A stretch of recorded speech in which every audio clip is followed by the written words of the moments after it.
Dibikinlah konsili Nisea tahun 325, disponsori oleh Raja Konstantin. Kemudian akhirnya diambil voting, akhirnya Yesus ditetapkan sebagai punya hakikat yang sama dengan Bapa. Yesus dianggap sebagai Tuhan. Udah ada Trinitas belum? Belum. Baru Duinitas. Kan baru dua, Yesus sama Bapa. Roh Kudusnya mana? Belum.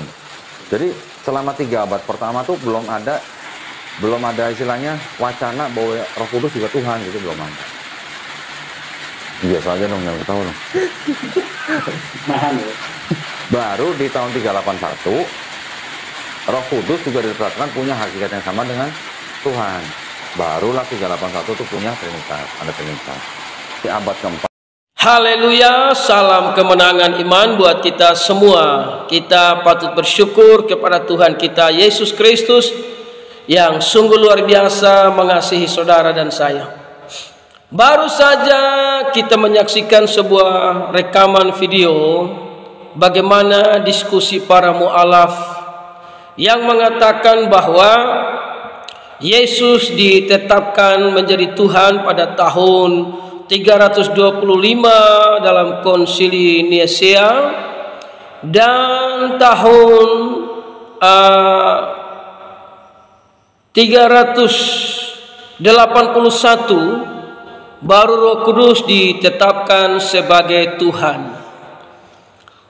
Ini sebuah diskusi yang sungguh-sungguh tidak sesuai dengan kebenaran firman Tuhan yang kita percaya sebagai orang-orang yang menyembah kepada Dia bernama Yesus Kristus. Saudara yang terkasih, sebelum konsili Nisea tahun 325 dan 381, Alkitab sudah menyatakan bahwa Yesus itu adalah Tuhan dan Roh Kudus adalah Tuhan. Lukas pasal yang kedua ayat yang ke-11, hari ini telah lahir bagimu juru selamat, yaitu Kristus Tuhan di kota Daud. Jadi sebelum konsili itu saudara, Alkitab sudah mengatakan bahwa Yesus Kristus adalah Tuhan. Tahun 325 itu, konsili itu hanya untuk membuktikan kepada dunia kafir bahwa Yesus Kristus itu ditetapkan sebagai Tuhan berdasarkan firman Allah. Jadi bukan asal-asal ditetapkan, tapi ditetapkan sesuai dengan firman Allah untuk membuktikan kepada dunia kekafiran, karena pada waktu itu saudara, bangsa-bangsa di luar Israel adalah bangsa kafir. Makanya konsilia itu hanya untuk membuktikan kepada dunia, membuktikan bahwa Yesus Kristus adalah Tuhan dan Juru Selamat, ditetapkan berdasarkan firman Tuhan. Saudara yang terkasih, dalam Yohanes 3, tidak ada seorang pun yang telah naik ke sorga selain daripada Dia, yaitu Yesus, yang telah turun dari sorga, yaitu Anak Manusia. Jadi Yesus Kristus itu adalah Tuhan. Sebelum tahun 325 memang Yesus adalah Tuhan yang turun dari sorga, saudara. Nah, saudara yang terkasih, jadi saya anggap diskusi ini diskusi yang salah, hanya untuk mau menyesatkan banyak orang, saudara. Diskusi yang tidak berdasarkan apa yang dinyatakan dalam Alkitab. Nah, saudara yang terkasih, dalam Yohanes 17 ayat yang ke-5, oleh sebab itu ya Bapa, permuliakanlah aku padamu sendiri dengan kemuliaan yang kumiliki di hadiratmu sebelum dunia ada. Jadi Yesus itu sudah ada sebelum dunia ini ada. Dia Alfa dan Omega, Dia awal dan yang akhir, Dia firman Tuhan yang ada, yang sudah ada dan yang akan datang, saudara.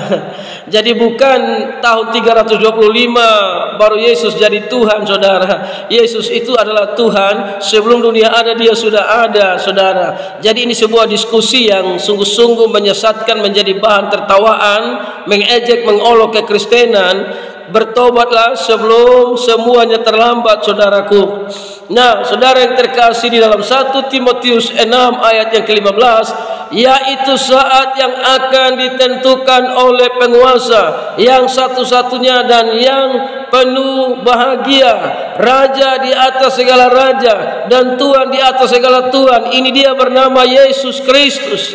Ayat 16, dialah satu-satunya yang tidak takluk kepada maut. Maut tidak bisa mengalahkan Yesus, saudara. Bersemayam dalam terang yang tak terhampiri. Seorang pun tak pernah melihat dia, dan memang manusia tidak dapat melihat dia.